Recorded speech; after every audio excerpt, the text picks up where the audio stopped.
Mempelajari jenis model tulisan orang lain itu pasti tidak bisa kita hindari, pasti akan kita ke sana membaca karya orang lain pasti. Tetapi setelah itu kita harus berhenti menjadi pengikut orang lain, kita harus menemukan gaya menulis kita sendiri.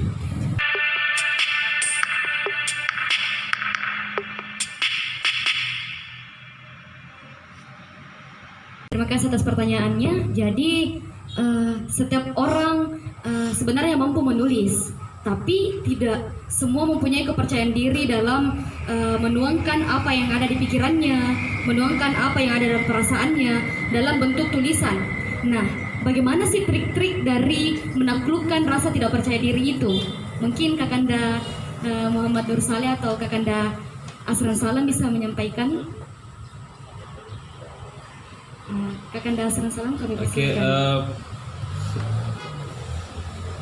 Jadi problem itu sebenarnya problem psikologis ya, problem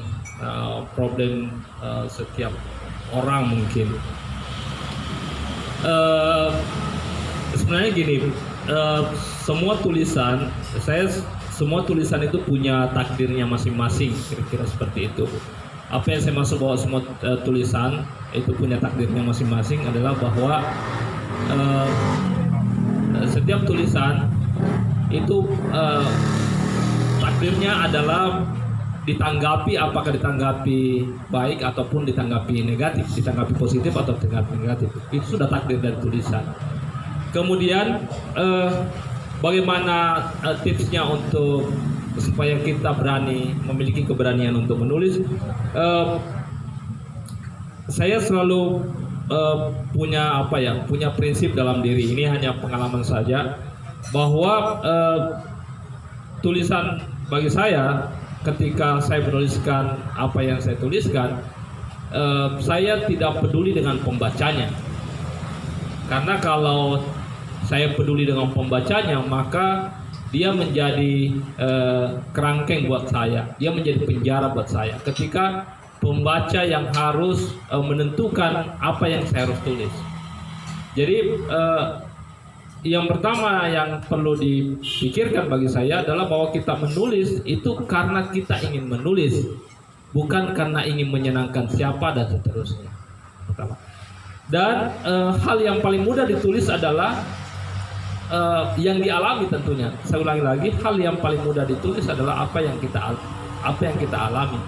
Karena agak berat menulis sesuatu yang kita tidak alami. Oke lah, misalnya kita ingin menulis tentang teman kita, tetapi minimal apa yang dialami oleh teman kita itu berupaya untuk kita alami. Minimal kita alami secara pemikiran. Kalau kita tidak mengalami secara langsung atau secara batin, minimal kita mengalami secara pemikiran. Jadi hal yang mudah kita tulis adalah apa yang kita alami. Itu yang pertama. Yang kedua adalah selain tadi mengabaikan pembaca, yang kedua adalah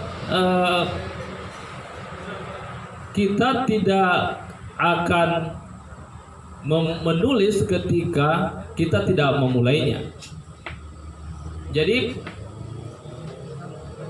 pada saat kita ingin menulis saja. Lalu kita tidak boleh terjebak pada kategori-kategori tadi, teori-teori tadi itu. Nulis saja. Saya ingin bercerita tentang pengalaman saya ketika pertama kali menulis di media massa, media cetak. Sekitar tahun 2005-2006, saya belajar nulis di media cetak. Saya ngirim tulisan ke Kompas. Dengan PD-nya saya ngirim tulisan ke Kompas. Yang kita tahu tulisan-tulisan yang tembus di sana itu punya report yang panjang, punya pengalaman yang panjang dalam hal tulisan. Saya penulis baru, unyu-unyu gitu kan, punya keberanian ngirim tulisan ke Kompas. Pada saat Kompas pada saat itu menerima, ada kolom opininya kan. Saya kirim tulisan ke sana. Kemudian bagi saya satu kesyukuran pada saat itu adalah ketika Kompas itu membalas tulisan saya. dan memberikan catatan, kalau tidak salah sekitar 15 catatan di tulisan saya. Redakturnya itu keren sekali. Itu memberikan catatan 15 di tulisan saya. Dan dari 15 catatan itulah saya belajar. Jadi saya belajar, kemudian saya pelajari catatan-catatannya, saya baca ulang tulisan saya, oh iya kurangnya di sini dan seterusnya. Kemudian saya kirim ke media cetak yang lain. Salah satu media cetak terbesar Sulawesi Selatan. Saya kirim ke Fajar, itu dimuat. Nah, pada saat itu niatnya menulis untuk ngirim ke media cetak itu bukan dalam rangka ini pasti dibaca oleh banyak orang dan sebagainya. Saya tidak kepikiran ke situ. Kepikiran saya adalah saya tertantang untuk bagaimana menaklukkan media cetak. Itu motivasi saya. Saya harus tembusin media cetak yang kira-kira dia dianggap punya rating yang tinggi, media yang punya standar lah. Saya bilang saya pasti tembus ini. Kemudian pertama kali tembus itu ada kebanggaan tersendiri pastinya. Justru dari situ motivasi itu muncul. Kemudian awalnya menulis adalah bentuk aktualisasi diri, tapi lama-lama makin kesini menulis itu bagi saya sebagai terapi. Ketika saya tidak punya ruang berbicara dengan orang, ketika saya tidak punya ruang untuk berkomunikasi panjang lebar dengan orang, ketika saya tidak punya ruang untuk menjelaskan sesuatu secara detail kepada orang lain, kepada siapapun, maka saya mengambil pulpen, mengambil kertas, kemudian saya menuliskannya, atau mengambil handphone saya, kemudian saya menuliskannya. Karena disitulah saya bebas menulis, bercerita apa saja, menuliskan apa saja tanpa saya diinterupsi oleh siapa-siapa. Jadi saya bisa melampiaskan apa saja dalam tulisan saya tanpa diinterupsi oleh siapa-siapa. Beda kalau saya berbicara, itu bisa saja diinterupsi oleh lawan bicara kita. Tapi dalam tulisan saya bebas mengekspresikan apa saja yang di pikiran saya. Nah, karena motif-motif kebebasan itulah sehingga menulis menjadi sesuatu yang menyenangkan bagi saya. Ibaratnya dia makanan, saya selalu ingin melahapnya.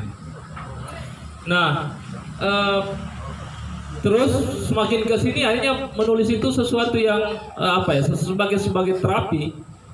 Ketika saya jengkel saya tulis saja, ketika saya senang saya tulis saja, ketika saya bahagia saya tulis saja, dan seterusnya.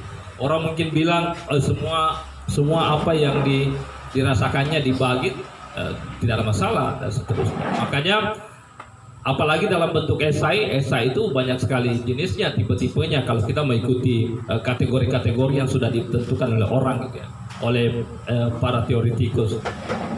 Misalnya tipe esai deskriptif. Jadi tipe esai deskriptif itu adalah esai yang menggambarkan apa saja yang kita alami. Kita deskripsikan saja, kita narasikan saja, tentunya dengan unsur bahasa yang mengandung puitika tadi itu, kita gambarkan saja. Kemudian ada tipe esai yang sifatnya pribadi. Jadi pengalaman pribadi kita narasikan. Jadi hal yang privat dalam diri kita, pribadi dalam kita. Mungkin kalau kita baca bukunya Bang Ale ini yang Tuhan dan Jalan Tuhan dan itu bukunya itu kita akan menemukan bahwa jenis esainya ya, kalau kita mau kategorisasi ya, itu adalah esai yang pribadi, karena dia bercerita tentang anaknya, bercerita tentang keluarganya, bercerita tentang perjalanannya bersama istrinya dan seterusnya, ketemu dengan istrinya di mana, dan itu sah-sah saja dalam sebuah menulis esai. Justru makanya semakin diri kita atau di lingkungan kita yang kita tuliskan, maka nuansa subjektifnya itu semakin dalam. Tetapi bukan berarti itu tidak benar, tidak nyata, benar. Cuma dia sesuatu yang intim dari diri kita yang kita ceritakan. Dan itu semakin, justru gini ya, ini memang salah satu perdebatan, apakah tulisan itu objektif atau subjektif. Justru bagi saya gini, semakin tinggi nilai unsur subjektivitasnya dalam tulisan itu, dalam esai itu, di situ letak objektivitasnya, karena apa yang dirasakan langsung penulis itu yang sudah tulis, dan itu paling benar itu sudah. Nah, Bang Ali ini menulis di bukunya itu lebih banyak seperti itu. Nah, beda halnya kalau saya misalnya saya nulis esai, ada satu buku saya, kumpulan esai parafrasa judulnya. Saya nulis esai itu, saya lebih banyak mengulas atau menarasikan pikiran-pikiran pemikir besar misalnya, atau misalnya saya menarik teori-teori tertentu dalam sebuah reflektif kehidupan sehari-hari kita. Saya biasanya memakai metode seperti itu. Dan banyak jenis-jenis esai yang lain yang bisa kita pelajari. Nah,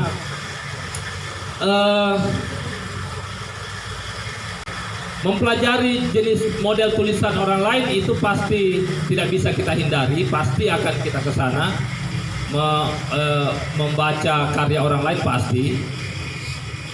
Tetapi setelah itu kita harus berhenti menjadi pengikut orang lain. Kita harus menemukan gaya menulis kita sendiri.